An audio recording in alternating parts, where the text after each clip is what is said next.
Assalamualaikum. Salam sejahtera bagi kita semua, dan semoga kita semua dalam keadaan sehat selalu. Kembali kita pada perkuliahan pedagogi, yang kali ini saya akan membawakan tema tentang teori belajar. Dalam proses belajar mengajar, penguasaan seorang guru dan cara menyampaikannya merupakan syarat yang sangat esensial.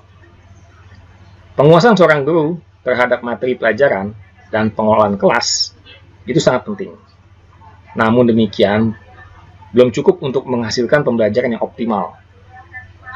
Selain menguasai materi, guru sebaiknya juga menguasai tentang teori-teori belajar, agar dapat mengarahkan peserta didik bisa berpartisipasi dalam proses pembelajaran. Nah,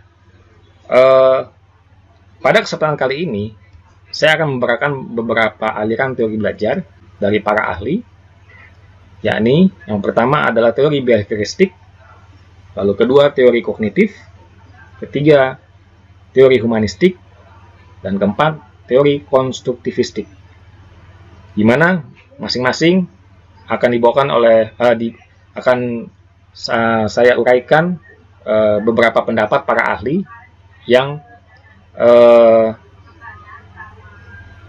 melahirkan teori-teori di masing-masing teori belajar tersebut. Baiklah, kita akan mulai teori belajar pertama, yakni teori belajar behavioristik.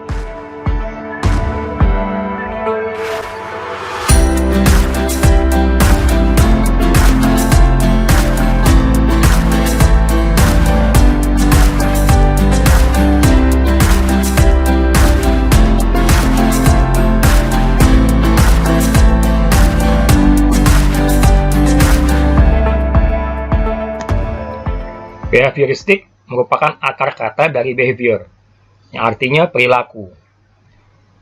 Behaviorisme atau aliran perilaku itu juga disebut perspektif belajar, di mana perspektif belajar adalah filosofi dalam psikologi yang berdasar pada proposisi bahwa semua yang dilakukan organisme, termasuk tindakan, pikiran, atau perasaan, itu dapat dan harus dianggap sebagai perilaku. Aliran ini berpendapat bahwa perilaku demikian dapat digambarkan secara ilmiah tanpa melihat peristiwa fisiologis internal atau konstruk hipotesis seperti pikiran.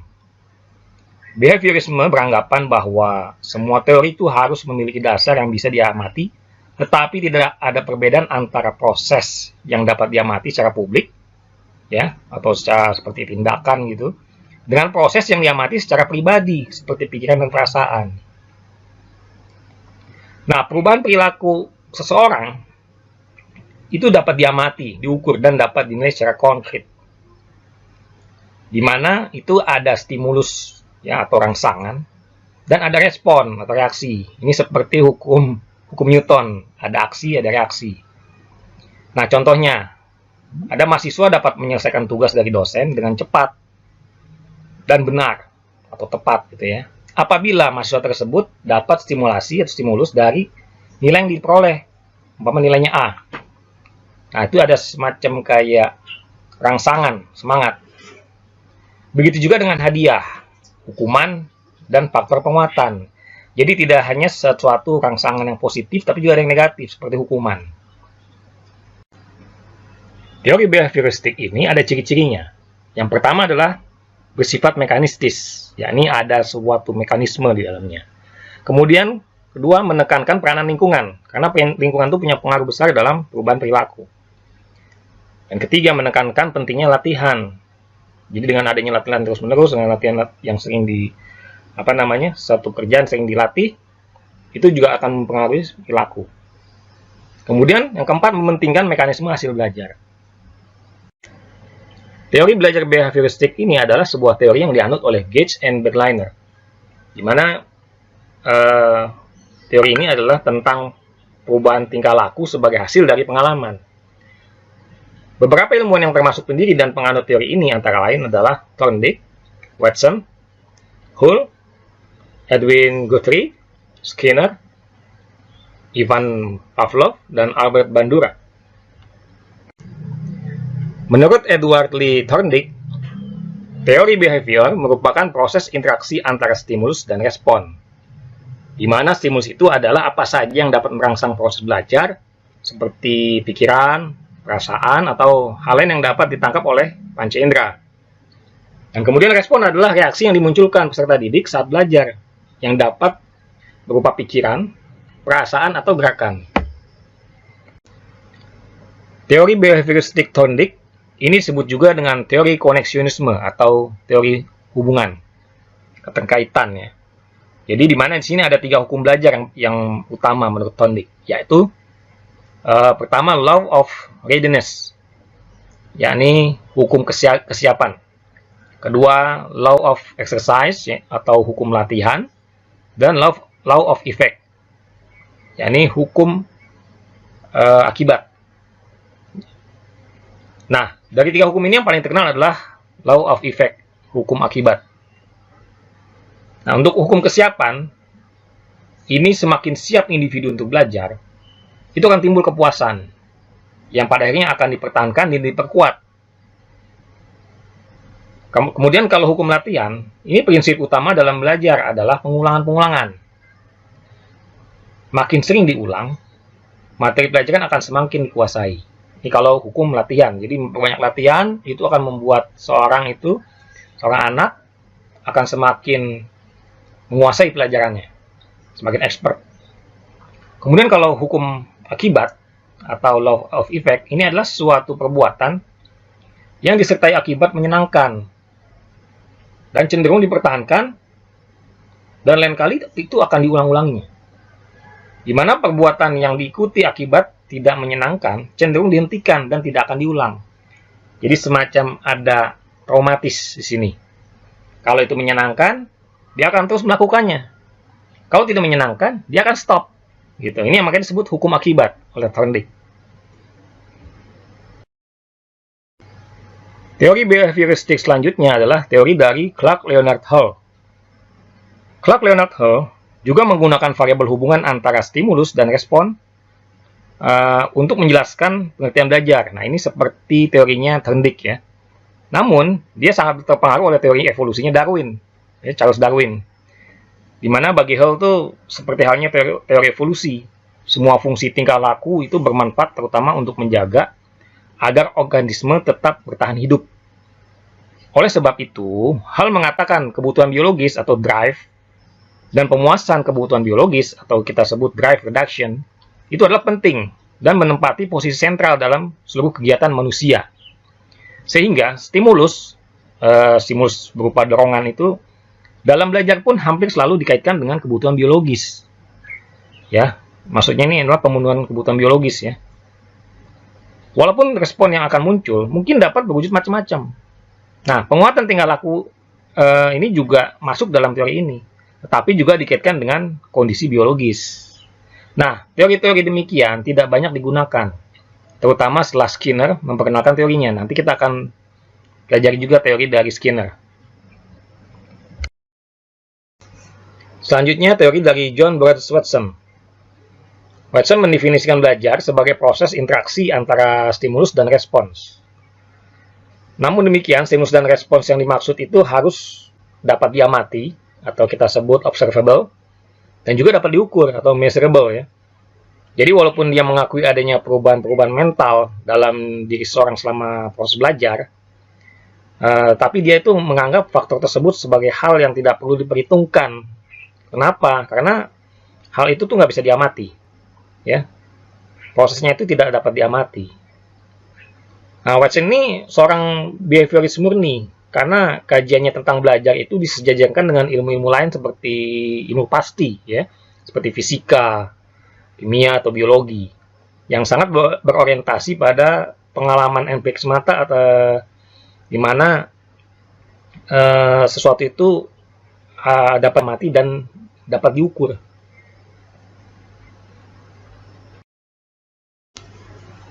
Selanjutnya, teori behavioristik dari Edwin Ray Guthrie. Asas belajar Guthrie yang utama itu adalah hukum contiguity. Apa itu hukum contiguity? Hukum contiguity itu yaitu gabungan stimulus-stimulus yang disertai suatu gerakan. Pada waktu timbul kembali cenderung akan diikuti oleh gerakan yang sama. Nah, Guthrie ini juga menggunakan variabel hubungan stimulus dan respon untuk menjelaskan terjadinya proses belajar.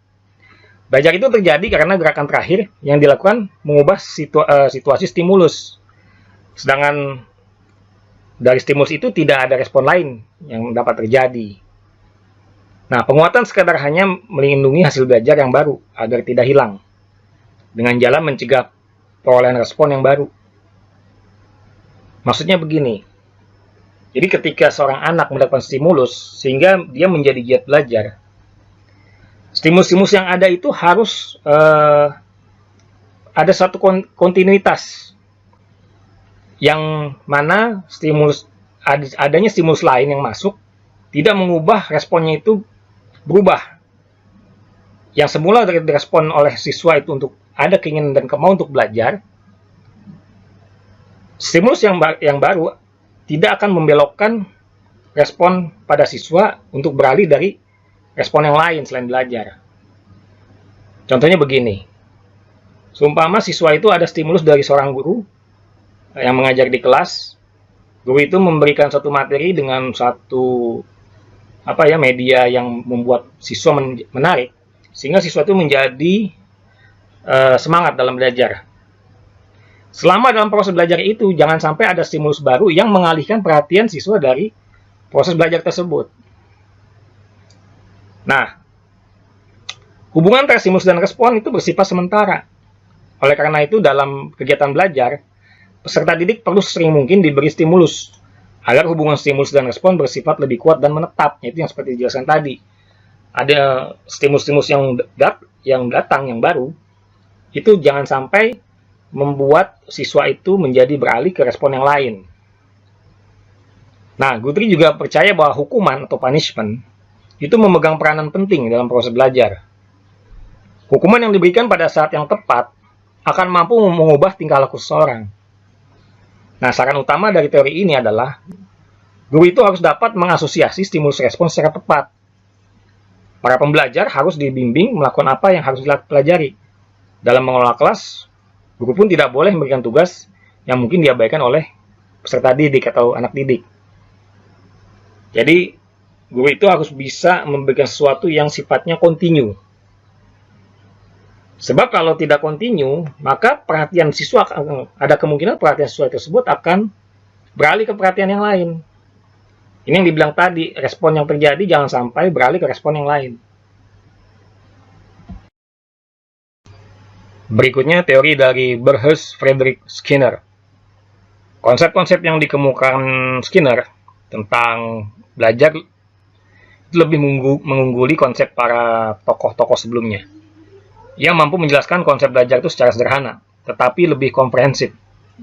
Menurut Skinner, hubungan antara stimulus dan respons itu melalui interaksi dengan lingkungan, yang kemudian menimbulkan perubahan tingkah laku. Tidaklah sesederhana yang dikemukakan oleh para tokoh sebelumnya. Jadi menurut Skinner, respon yang diterima seorang tidak sederhana itu. Karena stimulus-stimulus yang diberikan akan saling berinteraksi, dan interaksi antar stimulus itu akan mempengaruhi respon yang dihasilkan. Respon yang diberikan ini memiliki konsekuensi-konsekuensi. Nah, konsekuensi-konsekuensi inilah yang nantinya memengaruhi munculnya perilaku. Oleh karena itu, dalam memahami tingkah laku seseorang secara benar, harus memahami hubungan antara stimulus yang satu dengan yang lainnya, serta memahami konsep yang mungkin dimunculkan dan berbagai konsekuensi yang mungkin timbul akibat respon tersebut. Nah, Skinner juga mengemukakan bahwa dengan menggunakan perubahan-perubahan mental sebagai alat untuk menjelaskan tingkah laku, hanya akan menambah rumitnya masalah. Sebab setiap alat yang digunakan itu perlu penjelasan lagi, dan demikian seterusnya.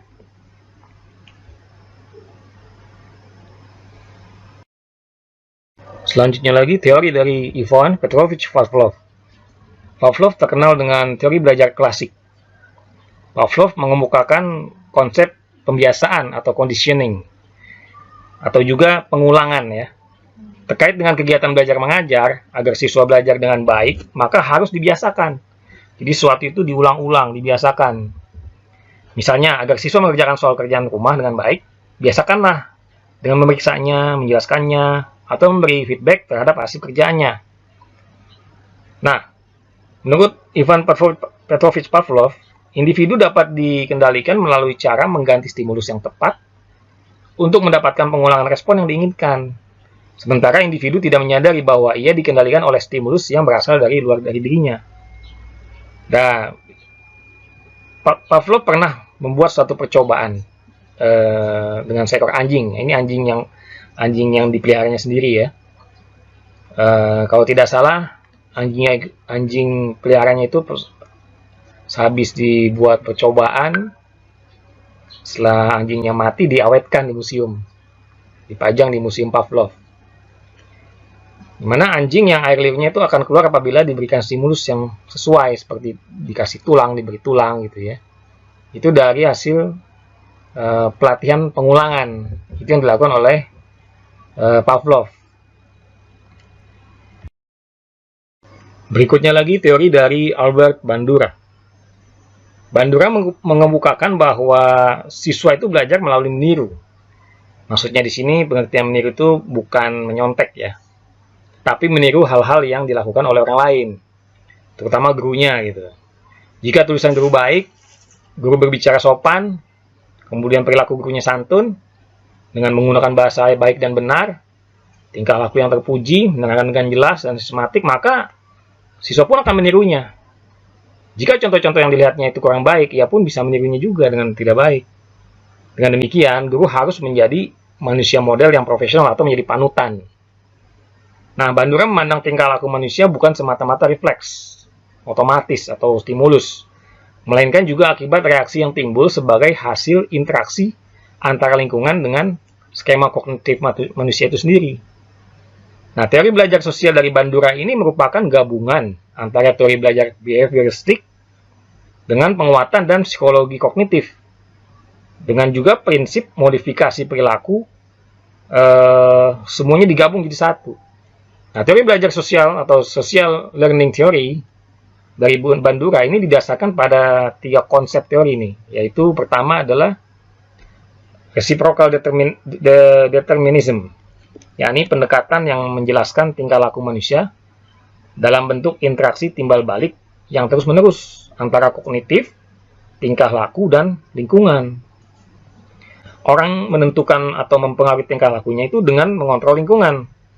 Tetapi orang itu juga dikontrol oleh kekuatan lingkungan tersebut. Nah, itu dari teori konsep yang pertama. Konsep yang kedua adalah beyond reinforcement. Nah, Bandura memandang teori tokoh sebelumnya, yakni Skinner dan Hull, terlalu bergantung pada reinforcement.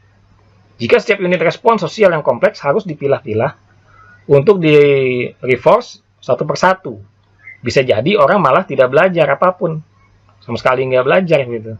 Menurut Bandura, reinforcement penting dalam menentukan apakah satu tingkah laku akan terus terjadi atau tidak.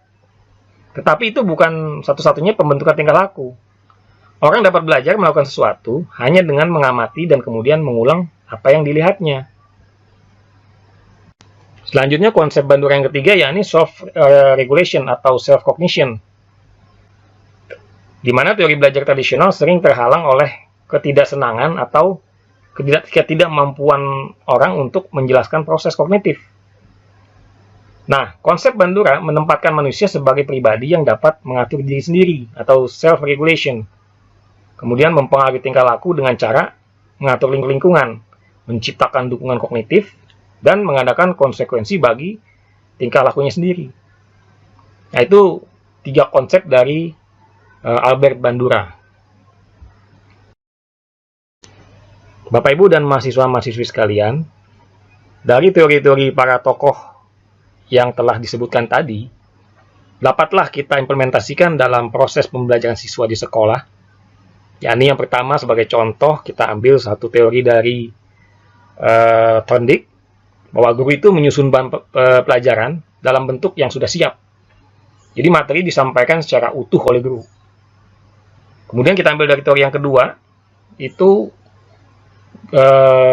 guru tidak banyak memberikan ceramah, tetapi instruksi singkat yang diikuti oleh contoh-contoh, dengan contoh-contoh.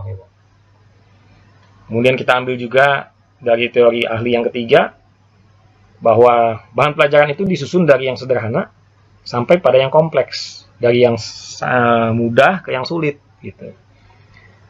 Kemudian lagi yang dapat kita implementasikan di pembelajaran siswa di sekolah, yakni pembelajaran berorientasi itu pada hasil yang dapat diukur dan diamati. Lalu yang kelima adalah kesalahan, apabila ada kesalahan itu harus segera diperbaiki. Kemudian yang keenam, pengulangan dan latihan digunakan supaya perilaku yang diinginkan dapat menjadi kebiasaan. Ini seperti teorinya Pavlov ya. Dan terakhir kita ambil dari teorinya Bandura, bahwa evaluasi atau penilaian didasari atas perilaku yang terlihat atau yang tampak. Dari teori-teori yang telah dipaparkan tadi, juga implementasi yang dapat kita aplikasikan ke dalam pembelajaran di sekolah, dapatlah kita ambil kesimpulan bahwa teori behavioristik itu cenderung mengarahkan peserta didik untuk berpikir linear, konvergen, tidak kreatif dan tidak produktif. Istilah kalau bahasanya itu, bahasa kitanya sekarang itu istilah kaku ya. Pandangan teori ini bahwa belajar merupakan proses pembentukan atau shaping. Ada batasannya gitu, yaitu membawa peserta didik menuju atau mencapai target yang tentu, sehingga menjadikan peserta didik tidak bebas, nggak bisa berkreasi, tidak bisa berimajinasi. Padahal banyak sekali faktor yang mempengaruhi proses belajar. Itulah sekilas yang kita bisa ambil kesimpulan dari beberapa teori para ahli tentang teori belajar dari aliran behavioristik ini. Nah, sampai di sini sudah jelas ya. Mudah-mudahan dapat dipahami teori belajar dari aliran behavioristik. Apabila ada pertanyaan dapat disampaikan pada kolom komentar atau dapat sampaikan ke email yang tercantum pada deskripsi video perkuliahan ini.